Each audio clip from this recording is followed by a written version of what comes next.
人類を滅ぼせば何の問題もありません。皆様の絶望と悲しみと怒りと嫉妬と不安と恐怖と拭いきれないさまざまなね依存欲望とともに寄り添っていく優しいチャンネル、ネガティブマンチャンネルへようこそということでね、さあまた始まっちゃいましたね。いやーね、そう今日はね底辺おじさんが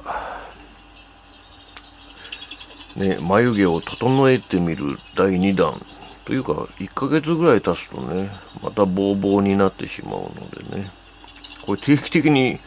続けていくしかないのかなというね嫌な予感もしますけれどもね。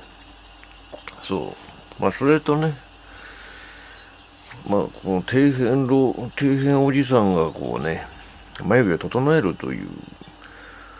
ねつまらないわけですから、まあ思いついたこのね生活人生いろんなことについてのねまあ雑談も兼ねましょうっていうそういう動画ですね。しかしこう熱中するあまり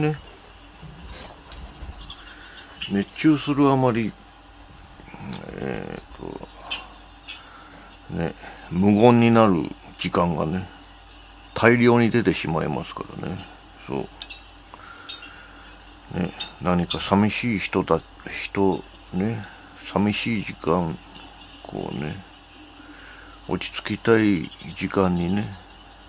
を見ていただけると落ち着けると思います。チルですね、チルね、チルってねこうそうそうですね。では始めていきたいと思います。まあね眉毛を整えるっていうことは結局あれですよね、何の意味もないんですけれどもね、まあ少しはねキリッとしたね男前になろうじゃないかというね、あとやっぱり若者に対するアンチテーゼですよね。そうね、いくらねイケメンやねイケ女になったところでね、そう醜い人生の苦しみというものはね別に何の解消にもならない。そう苦しい人生は続いていくよというね、そうアンチテーゼでもありますね。そういやね、そう雑談をねしていこうと思います。とにかくね数本前の動画でも何度か言及しましたけれども、でとにかくあれですよね、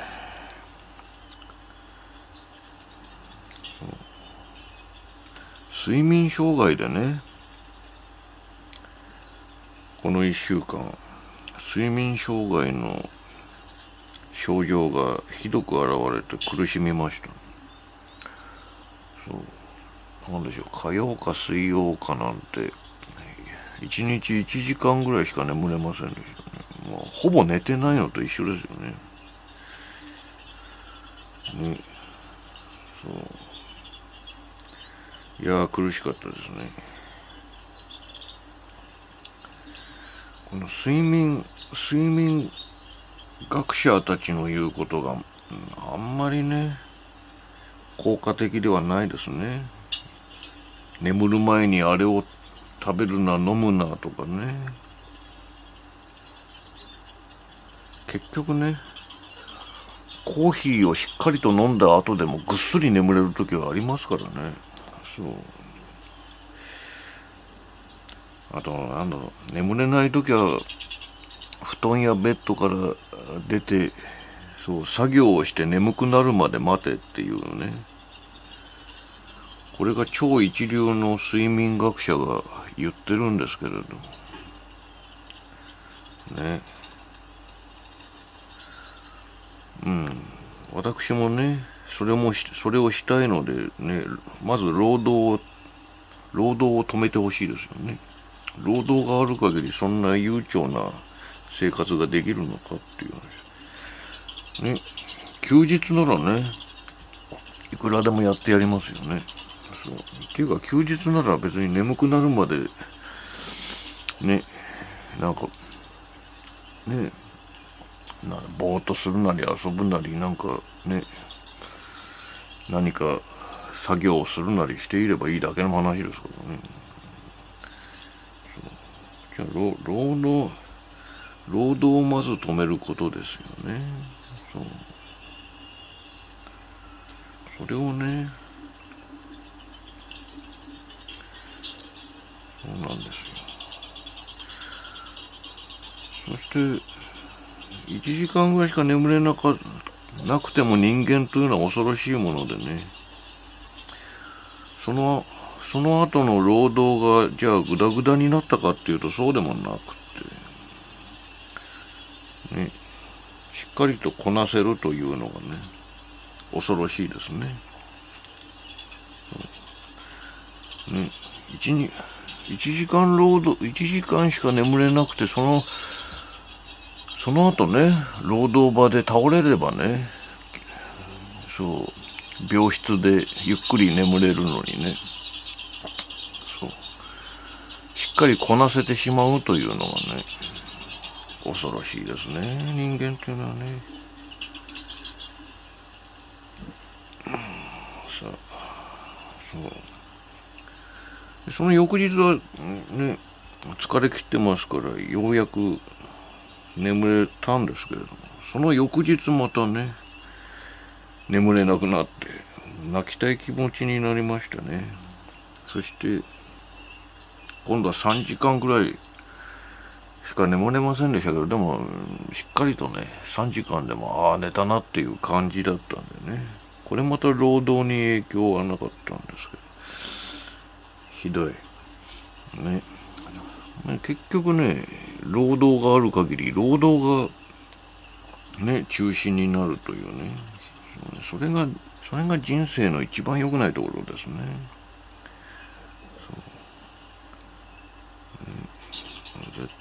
絶対労働ね、これを見ている若者がいるとするのならば、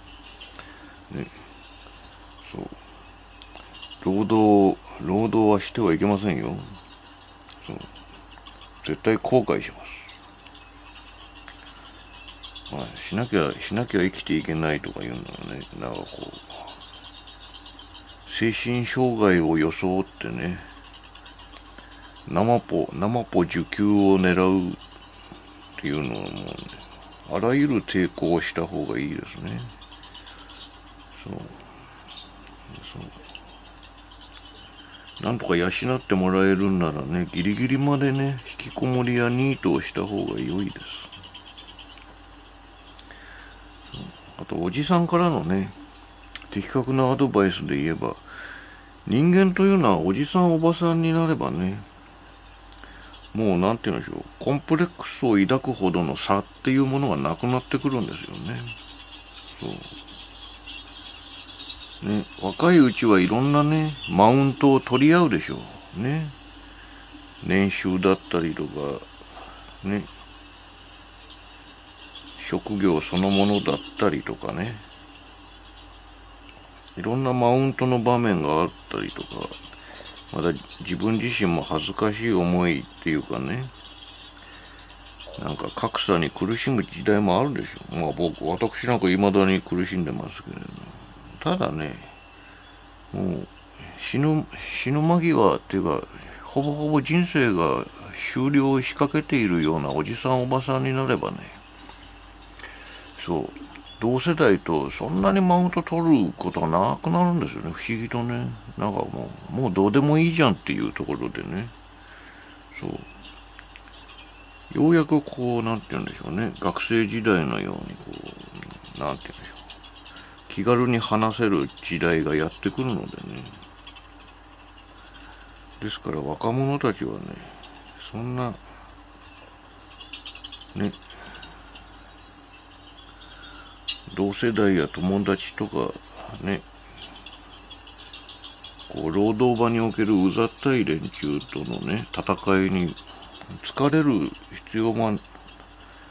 おじさんおばさんになればなくなりますから。そうですからね、せいぜいマウントを取るやつには嫌がらせをしてね、そう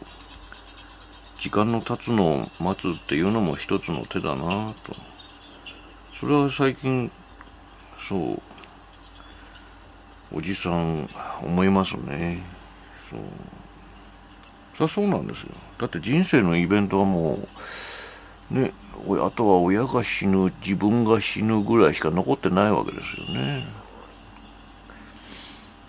ね、お子さんがいる人もたくさんいるでしょうけど、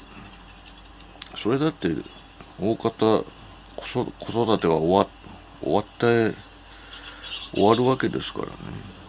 そうさまざまなね世の中の差別からね解放されるんですね。これが不思議なんですけど、私今まさにそれを体験していますね。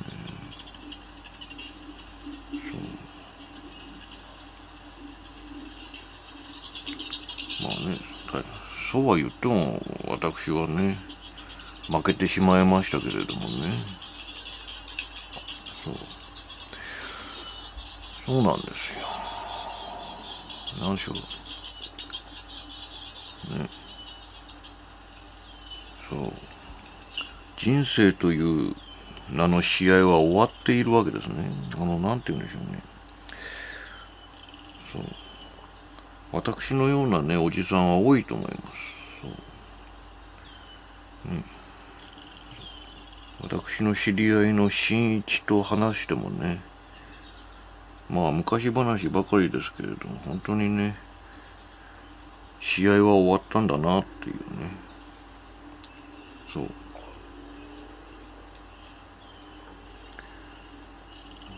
そうですね。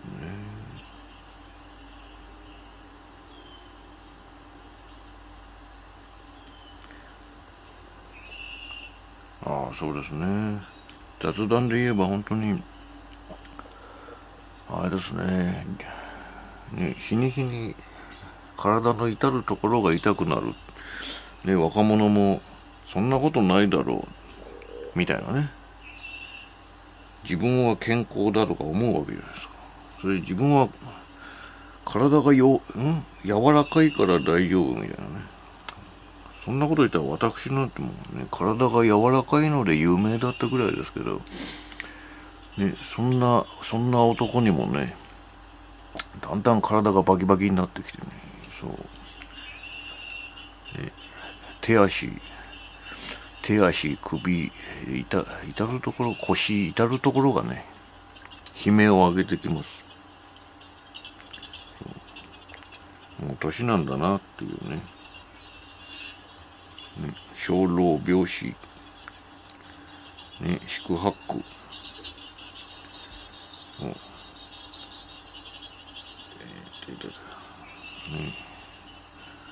だから長生きはあんまり良くないですけど、どうしても長生きした時のメリットを言えば先ほど申したようにね、いろいろなね劣等感だったりコンプレックスっていうものはこうね争う場面がなくなってきますからね。それはありがたいことだなと思いますね。だってそうじゃないですか。イケメンだってね美女だってね必ず醜くなっていきますからね。そうね、先ほど申したようにいろんなところが痛くなってくるし、こうね年老いた者同士の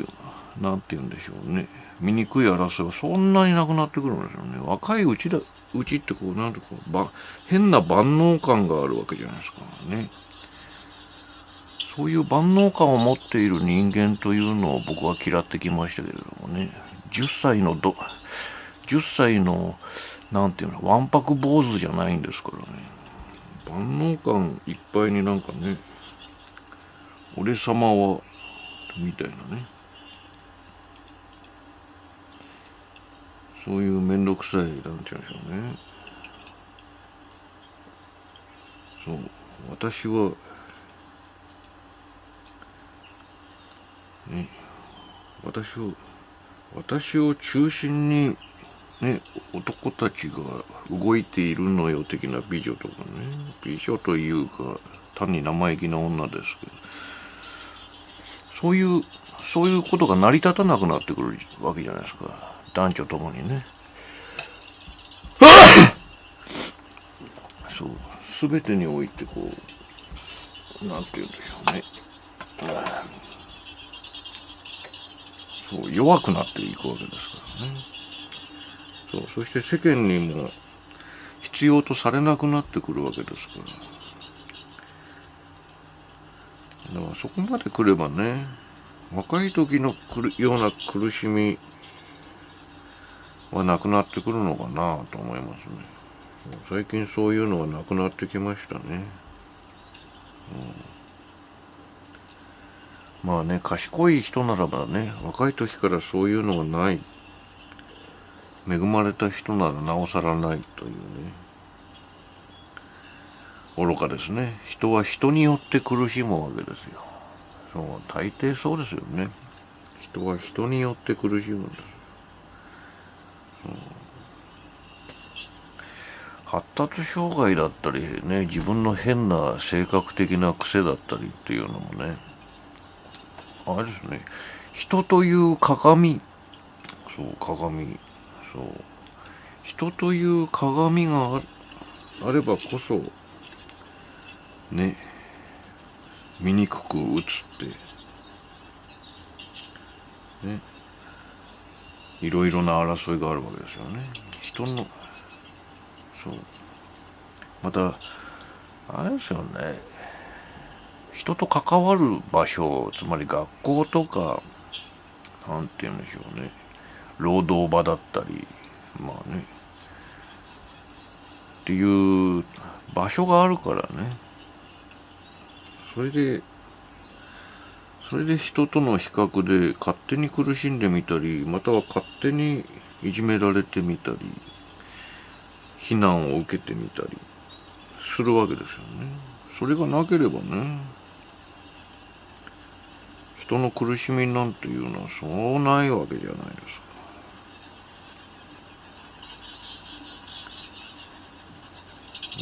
ね、人によって苦しむ。そう。しかし、人とが支え合わなければ成り立ってもいかない。そうですね。インフラを整える人、作る人、維持する人、ね、いろんなサービス業、いろんな、そう、いろんな、こうね、例えば病院がなければね、なんか、お医者さんがいなければみたいなね、やっぱり人は人として支え合っていくんですよね。様々なね、車を作る人とかね、パソコンを作る人とかね、人間は支え合っていく。しかし、ね、人というね、人と関わり合うからこそ人は常に苦悩に満ちているとも言えますよね。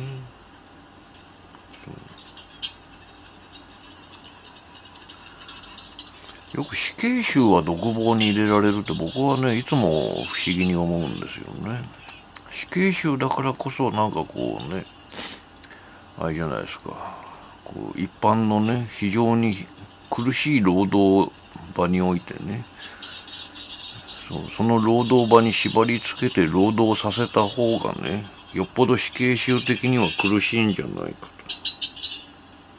そしてその死刑囚が労働場を出るときにはね、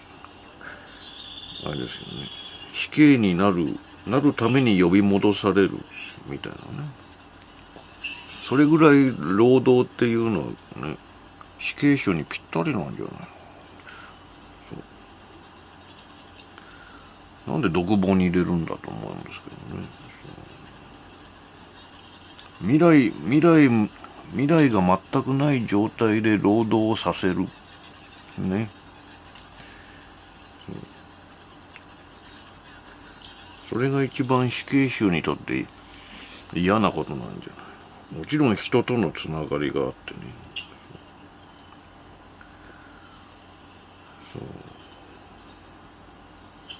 そして未来を奪うわけですよね。それで自暴自棄になって人を襲おうとすると首輪につけてあるリングが爆発するみたいなね、そういう形で死刑囚をね、労働にこき使えば死刑囚はもう殺してくれっていうはずですよ。それぐらいね、人との関わり合いだったり全く無意味なね労働っていうの、それぐらいの威力のあるね、非常に嫌なことだと思います。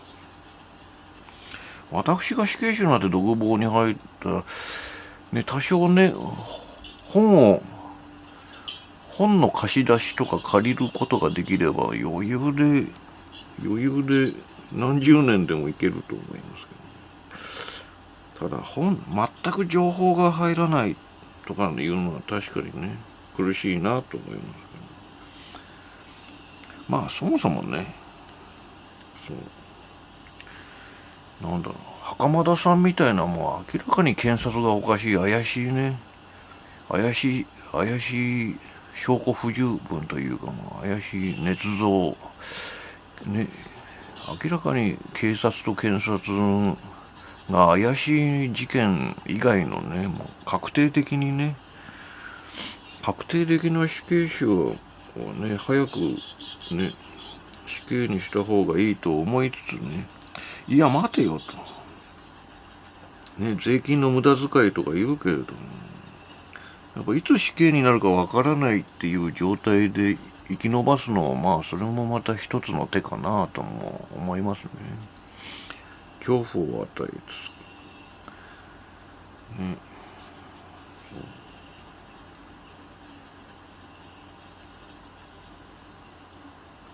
あとやっぱり死刑囚にはあれですよね、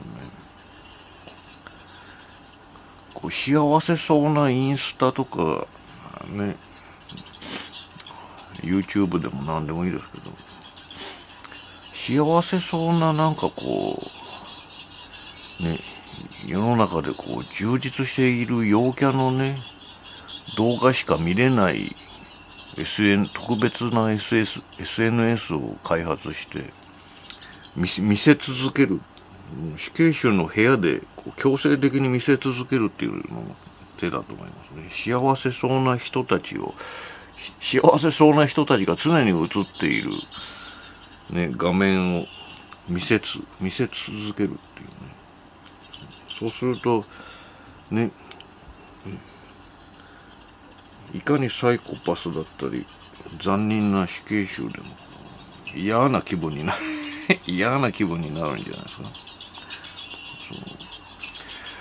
まあ要するにあれですよね、死刑囚じゃないのに充実していない人生を生きる我々はもう死刑囚並みな苦痛を味合わされているとカッパしますね。なんならね、彼らより大変ですよね。労働しないといけないしね、マウントを取ってきたりね、いいとこのお坊ちゃんお嬢ちゃんに生まれたりね、美しく生まれただけで人生を充実してね労働せずに生きている連中に苦しめさせられるわけです、ね。いや人のことなんて考えずに見ても人間の幸福は相対的なものだからそういうものに惑わされるなみたいなね、そういうことを言う人いますけれどね、だって目に入ってきちゃうしね。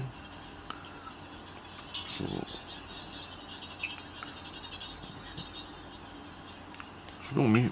目に入ってきちゃうんですからしょうがない。街を歩けばね、そういうカップルもいればね、すごい車に乗ってるやつもいれば、街を歩くだけでもね、なんか素敵なものを持っていたりとかね、素敵な幸せな風景を持っていたりする人たちに会うわけじゃないですか。引きこもったら引きこもったでね、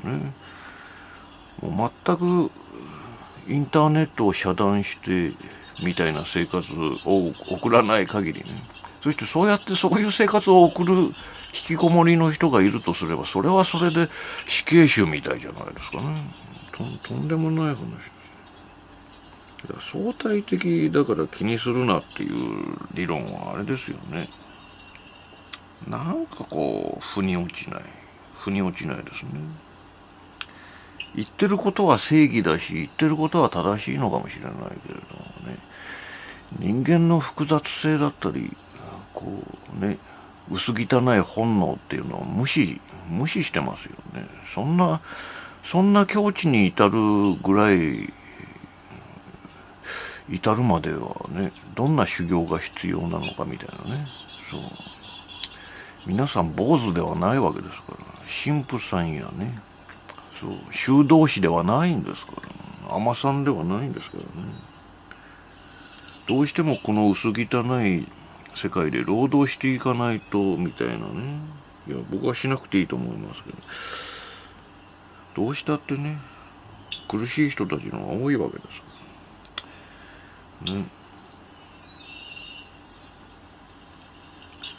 無視してますよね。相対的だからね、自分の気持ちの良い幸福だけを追求しなさい。まあそうなんだけど、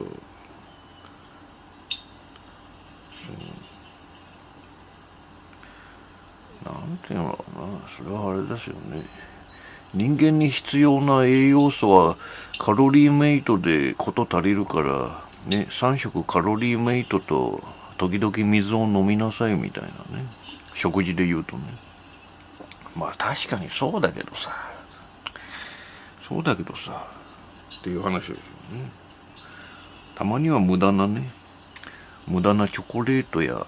ハンバーガーやね、そばやラーメンが食いたくなるじゃないっていう話ですよね。そこを無視してるんですよね。人間は悟ればいいんだから、精進料理ばっかり食べてね、あとは座禅してなさい。いや、そりゃそうかもしんないけどさ。ね、じゃあその時間とお金を用意してくれるの？くれるんなら、ね、日々座禅を組んで精進料理ばっかり食べますよって話なんですよね。用意してくれないでしょ。だから意外とベーシックインカムのいいところはそこかなって思いますね。ベーシックインカムを用意してくれるんならね、そういう幸せな人たちを見ないで、ね、できるだけ本だったり、あれですよね、音楽を聴いてね、あとはね、なんかアホみたいな旅行ね、貧乏旅行も可能じゃないですか。それなんかいいですよね。ベーシックインカムが導入されると、なんか相対的な幸せだったり、人を嫉妬したりみたいな、ね、労働がなくなるわけですからね。そういうのが嫌な人たちはこう、ね、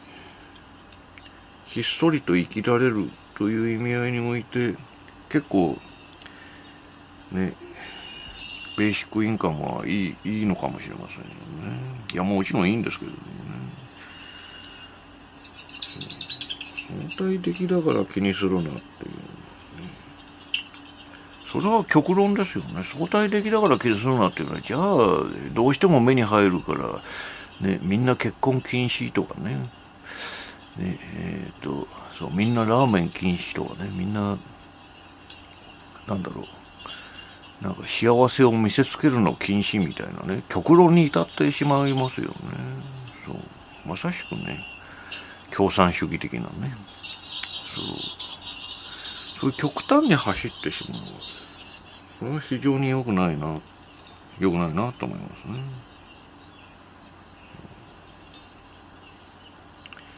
まあね、冒頭申し上げたように、この人類というのは滅んでね、私という君や僕、あいつやあの子みたいなね、そういう人類がなくなってしまえばね、社会もなくなるわけですし、ね、あとはね、こう、小鳥たちがピヨピヨ言ったり、ね、イノシシがね、もぐもぐしてみたり、ね、野生化した馬がね、パカパカしてみたりっていうね、象がパオーンと言ってみたりっていうことですね。あと海の中もね、平和になりますね。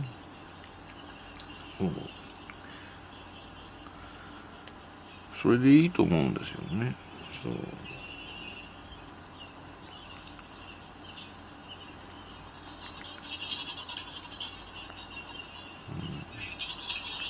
どうでしょう、皆さん。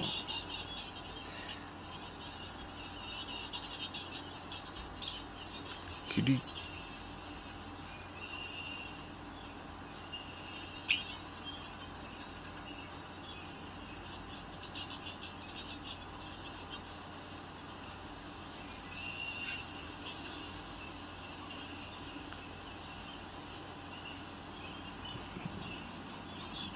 意外と産毛がたくさん。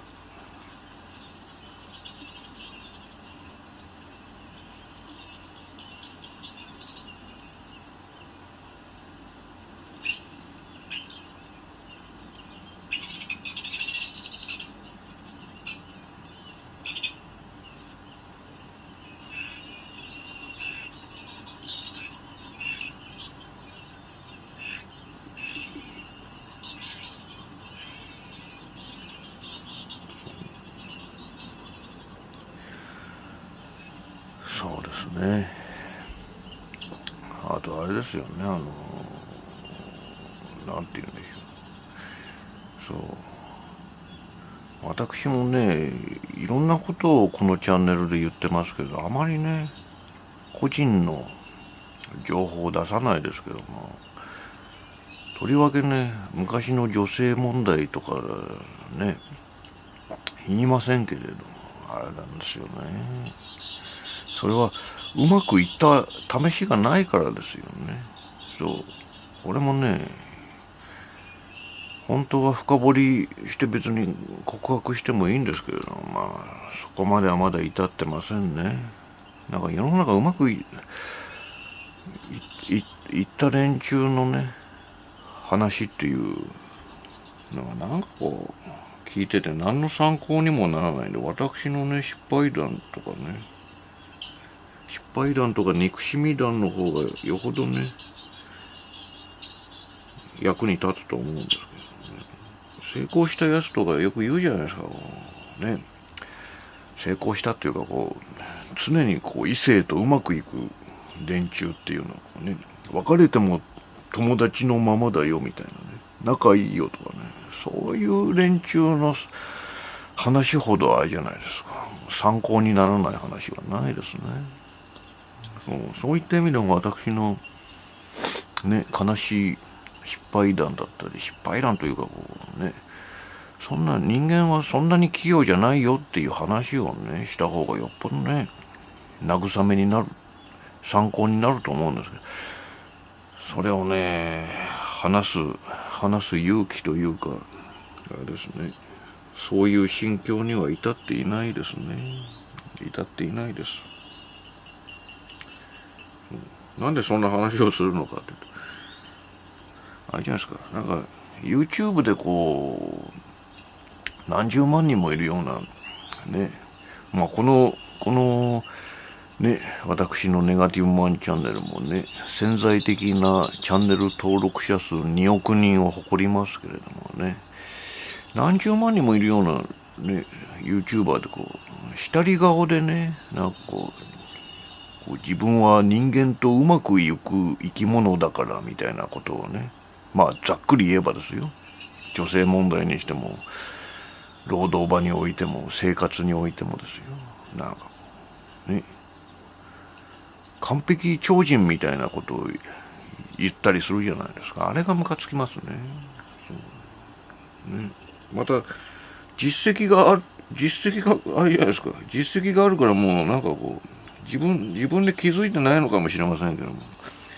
ね、自慢話ばっかりしてきますよね。アホだなと思います。まあそんなにねうまくいく人だからこそね、何十万人もねチャンネル登録者数があるようなね魅力的な人なんでしょうね。そう、魅力的なね。まあもともとそういう人たちっていうのは本業で成功してたりしますからね。そう、非常に運のいいね。全く一般人において参考にならないね。そういう人たちなんでしょうけど。まあね。平気でそういうことを言うのはね、一般人にとって何の助けにもならないので、やめてほしいなと思いますけど。そう。だもんでね、この潜在的に2億人のね、登録者数がいる、このネガティブマンチャンネルはね、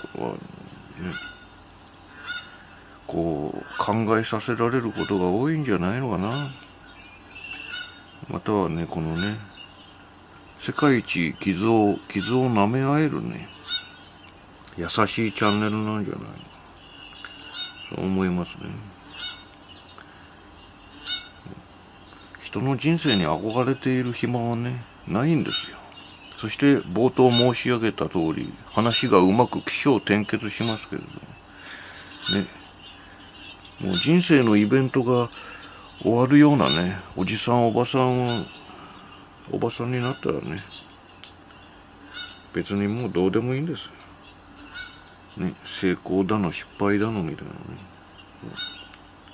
ああ、そうね。ろくでもない人生だったねの一言で終了ですから。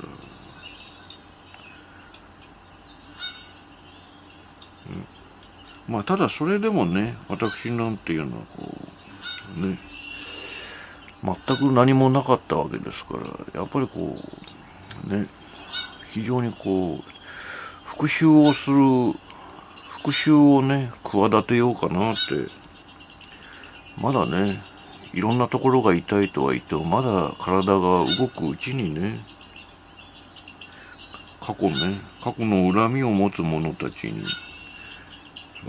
復讐をしよう、復讐旅行をしようかなとは思うんですけどね。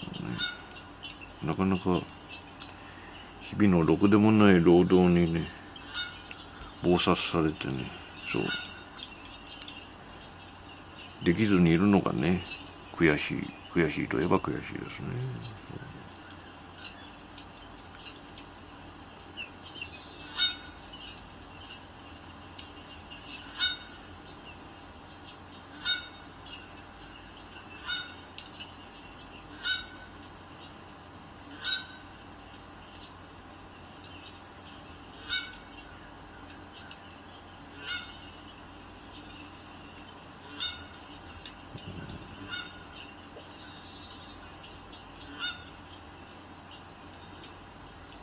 しかしね、この1ヶ月ぶりに眉毛を整える、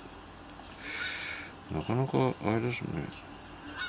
1ヶ月も経つとボーボーになるもんですね。ね、皆さんどうですか。皆さん、この2024年物価が高くなってどうですか。いろいろな生活に困っていますか。あれですよね、私の周りでもそうだし、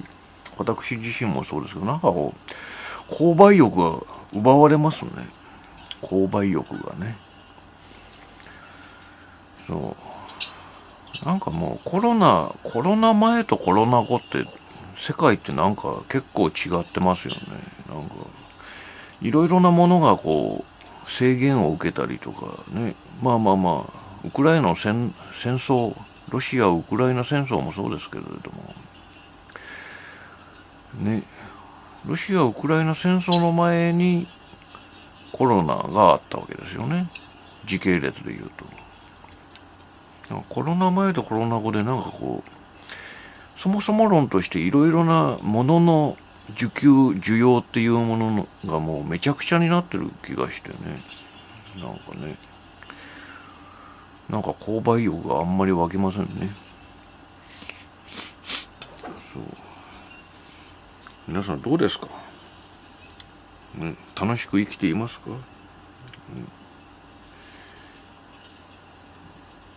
私の人生のピークはあれですよね、小学生ぐらいで友達と一緒に川で川遊びをしながら魚を取ったりね、釣ったり、そういうね、あと夜になるとクワガタを探しに行ったりみたいなね、なんかそういうね、そこら辺がピークなんじゃないのかなと思う、ね、人生のピークが早すぎるって、ね、こんなにも労働がろくでもないものとは分かりませんでしたね。そりゃ親父も含めて近所のおじさんとか自殺した人もいましたけれどもね、子供の頃なんで大人はこんなに辛そうな顔してるんだろう、ね、苦しそうな顔してるんだろうとね、そう腹いせになんか喧嘩してみたり、腹いせにね酒を飲んでみたりね、なんでなんだろうって結構思ってましたけどね。おじさんおばさんになればね、っていうか大人になればなるほどそうかと、そりゃそうだよなっていうね思いますね。まああれですよね、私思いますけど、まあそう眉毛を整える動画ね、雑談が本当に雑談だなと思いますけれど、例えばインフルエンサー的な人たちだったりとかね、なんかこう人生充実してる金持ちとか、まあ私のね知り合いにもね一人二人いますけれども、やってることはすごい子供なんですよね。チルドレンだなって思うんですよね。そうなんかね、サーフィンしてみたりね、博打に興じてみたり、なんかやってることは子供じみてるなって思いますよね。そう、あとそれこそね野球をしてみたりね、それ少年少女みたいじゃないですか。なんかね、そうやってることがね意外とね、ということはですよ、やっぱり楽しいことだったり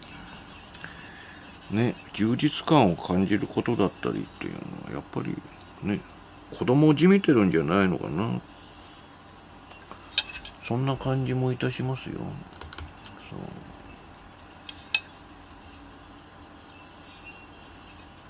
うね、そして子供じみたことができるっていうことは何を指し示しているのか。そう、ほとんど労働しないんですね。労働しなくていい身分なわけですよね。そうそれでさっき申し上げたようなね、なんかね無駄に、そうよく言うじゃないですか、昔から思えばいい言葉がありますよ。金持ち喧嘩せずって言うじゃないですか。あれもあれですよね、ストレスがない環境にいるからこそ喧嘩しないんですよね。金持ちだからね。それと同じことですよね。まあインフルエンサーでいちいちね喧嘩することで支持をもらったりお金をもらったりする人もいますけれどもね、彼らのやってることはもうね、要するにプロレスですからね。まあそんな私のようなねいちいちシリアスな喧嘩なんかしてないでしょうからね。そう、あとあれじゃん、彼らの喧嘩はなんやかんや対面してね、怒鳴り合うみたいなことないじゃないですか。私の方が常に対面して怒鳴り合うわけですから、大変ですよね。そしてあとはね、ハサミでね、こう整えて、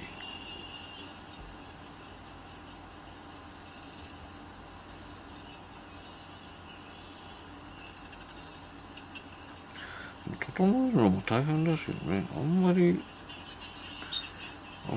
薄い感じにしてもおかしいですからね。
どうでしょうね、皆さん。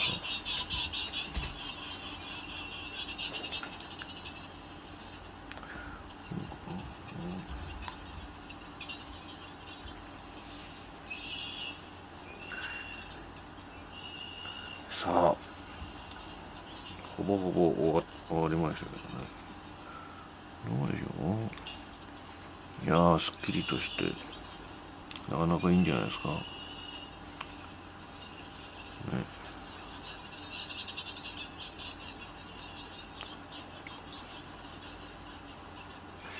どうでしょう。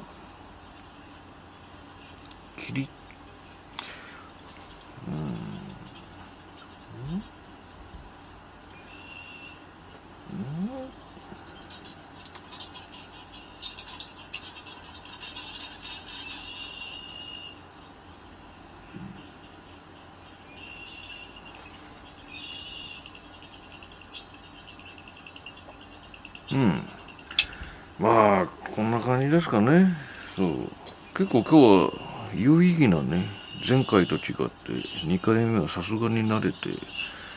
雑談をする余裕がね生まれてよかったんじゃないのかなと思います。そしてそうこれにてね、第2回じゃないですね、第2弾底辺おじさんが眉毛を整えるを終わりにしたいと思います。ご視聴ありがとうございましたね。次は1ヶ月後を予定しています。眉毛を整えるね。そう、これ永遠にやっていかないといけないのかっていうプレッシャーが生まれましたけれどもね。とにかくね、そう我々この世界がなくなればいいっていうのはまあそうですよね。人類がね滅びればね、我々の苦悩も滅びますから。そう、じゃあお前が死ねばいいじゃないかみたいなね、お前が滅びればいいじゃないかって、そうはいきませんね。私も十分あなたたち人類にね不愉快なね思いをさせられたわけですからね。そう、共に滅びていきましょうっていうことを言いたいわけですよね、このチャンネルではね。ですから皆様一緒に滅んでいきましょう。人類ね、できるだけ人類早いうちに、今日にも明日にもね